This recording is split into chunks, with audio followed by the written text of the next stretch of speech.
প্রিয় দর্শক মণ্ডলী, বর্তমান জামানায় 500 টাকা বাজারে নিয়ে গেলে যেমন বাজার করা যায় না, দু একটি জিনিস কিনলেই কিন্তু 500 টাকা শেষ হয়ে যায়। প্রিয় দর্শক মণ্ডলী, এরকম আমাদের কিন্তু অনেকেরই হয়ে থাকে। প্রিয় দর্শক মণ্ডলী, 500 টাকা বর্তমান যুগে কোনো টাকা নয়, কিন্তু আবার এই 500 টাকা গরিব অসহায় মানুষ যারা, তাদের কাছে কিন্তু অনেক মহা মূল্যবান। প্রিয় দর্শক মণ্ডলী, 500 টাকা দিয়ে যখন বাজারে যাবেন, তরি তরকারি কিনবেন বা মাছ মাংস কিনবেন, মাংসর কথা নাই বা বলি, একটু মাছ কেনার পরেও কিন্তু আর কোনো কিছু কেনা যায় না। গরিব মানুষ অনেক চিন্তা ভাবনা করেই কিন্তু বাজার করতে হয় এবং বাজার করে খেতে হয়। প্রিয় দর্শক মণ্ডলী, এই বাজার করতে গিয়ে আবার কিন্তু ছেলে সন্তানও রয়েছে, তাদের জন্য কিন্তু সদাই পাতি নিতে হবে।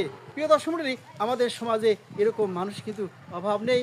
দুঃখে কষ্টে ভরা যাদের জীবন, তাদের কথা বলে কি আর শেষ করা যাবে। প্রিয় দর্শক মণ্ডলী, ভিডিওটা যদি আমার এখানে ভালো লাগে, অবশ্যই ভালোবাসা দিয়ে পাশে থাকবেন। নতুন কোনো ভিডিওর জন্য আজকের মতো ভিডিওটা এখানে শেষ করে দিতে হচ্ছে। আল্লাহ হাফেজ।